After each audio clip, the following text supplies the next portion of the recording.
প্রতিপক্ষ দলকে এভাবেই হুঙ্কার দিয়েছেন ঢাকা ১৭ আসনে জামাতের প্রার্থী ডাক্তার এস.এম. খালেদুজ্জামান। তিনি বলেন, সারা বাংলাদেশে এখন সব জামাত আর শিবির, ঢাকায় কোনো সিট দেব না, কোনো ভয় পাবেন না, সব একেবারে সাইজ হয়ে যাবে। জামাতের এই প্রার্থীর এমন হুঁশিয়ারি বক্তব্য সামাজিক যোগাযোগ মাধ্যমে ছড়িয়ে পড়লে মিশ্র প্রতিক্রিয়া জানায় নেটিজেনরা। ভোটার পাশায় ছাপ দিয়া ভোট দিবে বিএনপিতে, আর তার উপরে যদি দেখে সেই আওয়ামী লীগের অলিগার্ক লবণ কামালদের সাথে তারেক রহমানের হাত মিলায়, তখন পাবলিকে বুঝা যায় এটা সেই আগের বন্দোবস্ত। আমরা হাসিনাকে তাড়াইছি, কিন্তু তার তৈরি বন্দোবস্ত এখনো আছে, আর এই বন্দোবস্তের মালিকানা নিছে বিএনপি। আওয়ামী লীগের এই বন্দোবস্ত, এই শক্তি বিএনপিকে আশ্রয় করে আবার শক্তি নিয়ে ফিরে আসতেছে, যেন আবার চট করে ঢুকে যাইতে পারে। ইউনিভার্সিটি গুলোতে বিএনপির এই অবস্থা হইতো না যদি আমার চাইনিজ বুদ্ধি নিত। সেটা তো বিএনপি শুনবে না, সে শুনবে ভুট্টো সাহেবের কথা।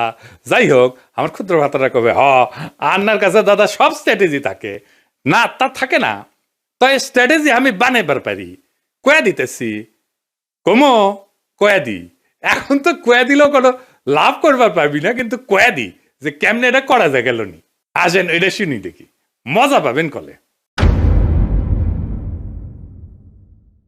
ছাত্র দলে যে রিক্রুটমেন্ট নাই, এটা তারেক রহমান সহ সব বিএনপি নেতারা জানে, স্থায়ী কমিটির সবাই জানে, স্বীকার করে, কিন্তু এইটারে কেমনে ম্যানেজ করবে সেটা জানে না।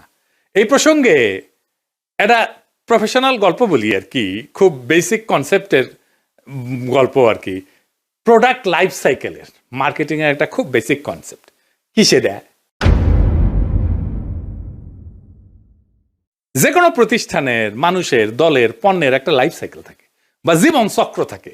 মানে জন্ম, বেড়ে ওঠা, তারুণ্য, যৌবন, বার্ধক্য, মৃত্যু, মানুষের যে জীবন চক্র ঠিক তেমন একটা দলের বা পণ্যের ঠিক এরকম লাইফ সাইকেল বা জীবন চক্র থাকে। প্রথমে এটাকে বলা হয় ইন্ট্রোডাকশন বা উদ্ভব পর্ব, গ্রোথ বা উত্থান পর্ব, ম্যাচুরিটি বা আধিপত্য পর্ব, ডিক্লাইন বা পতন পর্ব। শিবির আছে উত্থান পর্বে, ছাত্রদল আছে পতন পর্বে। বুঝছাও, এইটা সব দেখে দেন কে কোনটি আছে।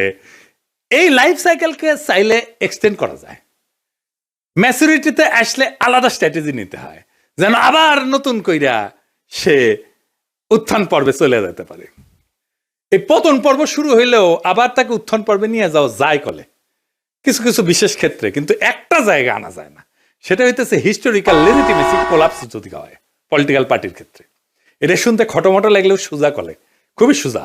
মানে আমি যা বইলা আমার বৈধতা আনিছি তার উল্টা কাজ করলে লেজিটিমেসি কোলাপস হয়। এইটা ছাত্রদল আর বিএনপি দুইটারই হয়েছে। বিএনপি মুক্তিযুদ্ধরে তার পলিটিক্যাল অ্যাঙ্কার বানাইছে, উঠি খুঁটি গাড়িছে, কিন্তু বিএনপি ছিল আওয়ামী লীগের মুক্তিযুদ্ধের বয়ানের অ্যান্টিথিসিস। মুক্তিযুদ্ধ হয়েছে বাঙালি জাতীয়তাবাদের স্লোগান নিয়ে, তাই না? সংবিধানে তো ঢুকেছে। তো বিএনপি আসছে বাংলাদেশি জাতীয়তাবাদ নিয়ে। মুক্তিযুদ্ধের চেতনা ছিল ধর্ম নিরপেক্ষতা, বিএনপি আনিছে পরম করুণাময় আল্লাহ তাআলার উপর পূর্ণ আস্থা এবং বিশ্বাস। আওয়ামী মুক্তিযুদ্ধের লক্ষ্য ছিল সমাজতন্ত্র, বিএনপি কইছে না না, সমাজতন্ত্র মানে যদি হয় অর্থনৈতিক এবং সামাজিক ন্যায় বিচার, তাইলে ঠিক আছে, অন্য সমাজতন্ত্র আমি মানি না। বিএনপি ওইটা নিয়ে লেজিটিমেসি পাইছিল, ওই লেজিটিমেসি কোল্যাপস করেছে 2024-এর 5ই আগস্টের পরে, যখন মুক্তিযুদ্ধ। এই জন্যই বিএনপি জিততে পারবে না সামনের ইলেকশনে।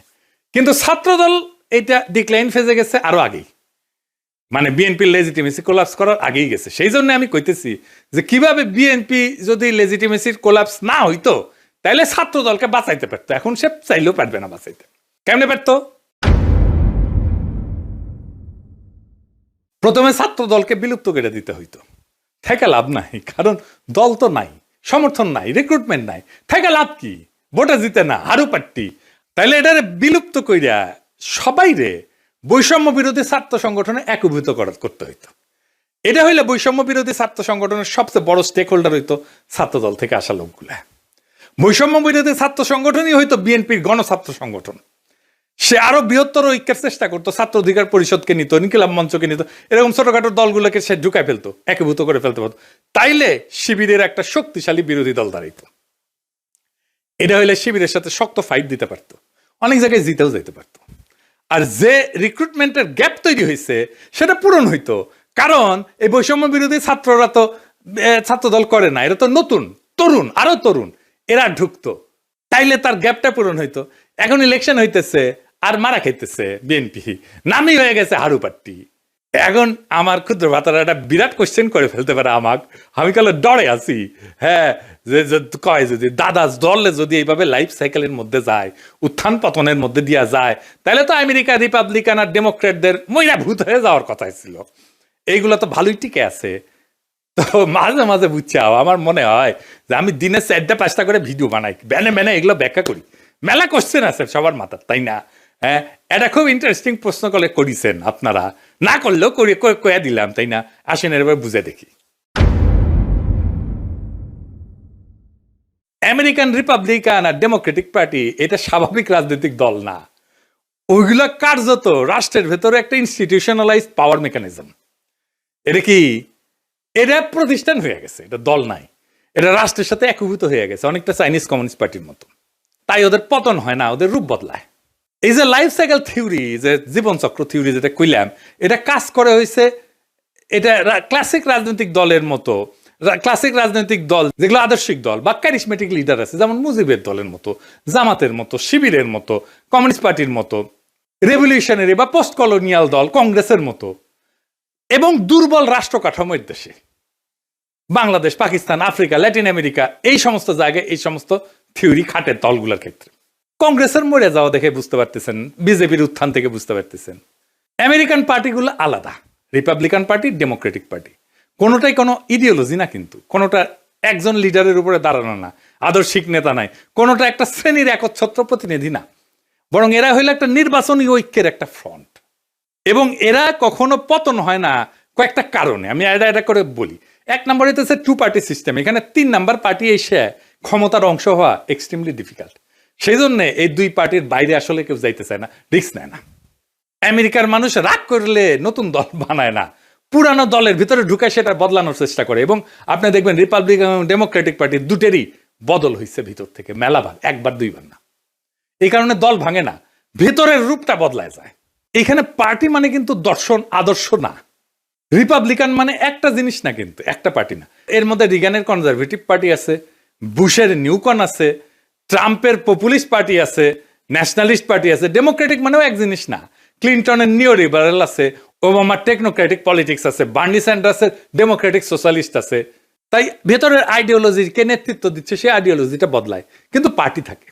আর একটা জিনিস হচ্ছে স্টেট পার্টি, একটা ফিউশন হয়েছে আমেরিকা, পার্টি আর স্টেট একসাথে মিলে গেছে। যেমন ধরুন কংগ্রেস ককাস বলে একটা জিনিস আছে, যেখানে 2 পার্টি একসাথে কাজ করে। স্টেট গভর্নর নেটওয়ার্ক যেটা, সেখানে 2 পার্টি একই সাথে সমান শক্তিশালী, থিঙ্ক ট্যাঙ্ক, তারপরে যে ডোনারদের ক্লাস, মিডিয়ার যে ইকোসিস্টেম, সবকিছু মিলে এটা একটা সংগঠন না, এটা একটা পাওয়ার ইনফ্রাস্ট্রাকচার হয়েছে। আমেরিকান এলিটদের যে কনফ্লিক্ট, এইটা ম্যানেজ করা হয় এই 2 পার্টির এই সিস্টেমের মধ্যে দিয়া। এই 2 দল আসলে এলিটদের মধ্যে পাওয়ার শেয়ারিং মেকানিজম, জনগণের যেটা ক্ষোভ এটাকে ইনস্টিটিউশনাল চ্যানেলের মধ্যে ঢুকে দেয়। আর এরা ক্রাইসিসে ভেঙে যায় না, রিব্র্যান্ড করে নিজেদেরকে। যেমন ধরেন ভিয়েতনাম যুদ্ধের পরে ডেমোক্রেটদের রিফর্ম হয়েছিল, সিভিল রাইট মুভমেন্টের পরে রিপাবলিকানরা একটা সাউদার্ন স্ট্র্যাটেজি নিয়েছিল, 2016-তে এসেতে ট্রাম্পের নতুন তত্ত্ব, এই পপুলিস্ট তত্ত্ব নিছে। তারা ইডিওলজিক্যাল রিসাইক্লিং করে। তার মানে কি ওরা কখনো মরবে না? মরবে, কিন্তু পার্টির নাম মরবে না, ভেতরের আত্মা মরে যাবে। আজকের রিপাবলিকান পার্টি লিঙ্কনের রিপাবলিকান পার্টি না, আইসেনহাওয়ারের রিপাবলিকান পার্টি না, আজকের ডেমোক্রেটিক পার্টি জন এফ কেনেডির ডেমোক্রেটিক পার্টি না, বা ফ্র্যাঙ্কলিন রুজভেল্টের ডেমোক্রেটিক পার্টি না, কিন্তু লেভেলটা টিকে থাকে দলের, কারণ লেভেলটাই পাওয়ারের টিকিট। বাংলাদেশের দল মানে রাজনীতি, আমেরিকায় দল মানে রাষ্ট্র পরিচালনার সফটওয়্যার। সফটওয়্যার তো আপডেট হয়, ডিলিট হয় না, ইনকাই আর কি। সেই জন্য এগুলা ডিক্লাইন হয় না। তো জগন্নাথ বিশ্ববিদ্যালয়ের নতুন ছাত্র সংসদকে অভিনন্দন। এই বিজয় কোনো দলের কিন্তু একক বিজয় না, এটা সাধারণ ছাত্রছাত্রীদের বুদ্ধিবৃত্তিক বিদ্রোহের ফল। আপনাদের সামনে কাজ অনেক। আপনাদের ক্যাম্পাসে এখনো পর্যাপ্ত ক্লাসরুম নাই, পর্যাপ্ত টয়লেট নাই, বিশেষ করে নারীদের টয়লেট নাই, স্যানিটেশন সংকট আছে, আবাসন নাই, ক্যান্টিন নাই। এই সমস্যাগুলো আজও সমাধান হয়নি, কারণ এগুলো কখনোই রাষ্ট্রের কাছে অপরিহার্য সংকট হয়ে ওঠেনি। এখন দায়িত্ব আপনাদের এই সংকটগুলোকে দাবি থেকে প্রয়োজন, প্রয়োজন থেকে অনিবার্যতায় রূপান্তর করার। রাষ্ট্র সাধারণত তখনই নৈরাচরে বসে যখন বোঝে এই সমস্যার সমাধান না হইলে স্বাভাবিক শাসন চলবে না। আমি বিশ্বাস করি ঐতিহাসিক ছাত্র সংসদ যদি সংগঠিত, ধারাবাহিক এবং নৈতিক চাপ তৈরি করতে পারে, তাইলে এই ক্যাম্পাসের বাস্তবতা বদলাইতে বাধ্য হবে। আর একটা কথা পরিষ্কার করিয়া বলি, প্রফেসর ইউনূসের সরকার এবং প্রশাসনকে রাষ্ট্রের কর্মচারীরা কারো দলীয় সম্পদ না। রাষ্ট্রের মালিক জনগণ। সময় বদলায়, সরকার বদলায়, কিন্তু দায় থেকে কেউ কিন্তু মুক্ত হয় না। আজ যারা সিদ্ধান্ত নিচ্ছেন যে আপনারা বিএনপির ক্ষমতা আনবেন এবং বিএনপির লেসপেন্সারি করবেন, আপনাদের মনে রাখা উচিত ইতিহাস কখনো হঠাৎ বিচার করে না, কিন্তু একদিন ঠিকই হিসাব খুঁড়ে নেয়। আর এই ছাত্র সংসদের কাছে আমার প্রত্যাশা একটাই, আপনারা ভবিষ্যতের জন্য রাজনীতি তৈরি করবেন। এই ক্যাম্পাসের ভাষা যদি বদলায় তাহলে দেশ বদলায় তো সময় লাগবে না। আশা করি আগামী ফেব্রুয়ারিতে আমাদের বন্ধুসুলভ সরকার আসলে আপনাদের যতগুলো সমস্যার কথা বললাম, এই সমস্যাগুলোর সমাধানের জন্য আমি ব্যক্তিগতভাবে আপনাদের সাথে থাকব। ফেব্রুয়ারিতে আমাদের ফ্রেন্ডলি সরকারি ক্ষমতা আসতেছে ইনশাল্লাহ। চান্দাবাজ, ধান্দাবাজ, লুটেরা, ইন্ডিয়ার নব্য লেসপেন্সারেরা ক্ষমতায় আসবে না। আমি যে এপিসোডের পরে ইনকিলাব বলি, ওইটা কিন্তু শুধু স্লোগান না। ইনকিলাব মানে বদল, ইনকিলাব মানে বিপ্লব, ইনকিলাব মানে ভেঙ্গা চুইরা নতুন ভাবে গড়ে তোলা, ইনকিলাব মানে দেশ এবং জাতির জন্য অপরিহার্য হইয়া ওঠা। ইনকিলাব জিন্দাবাদ।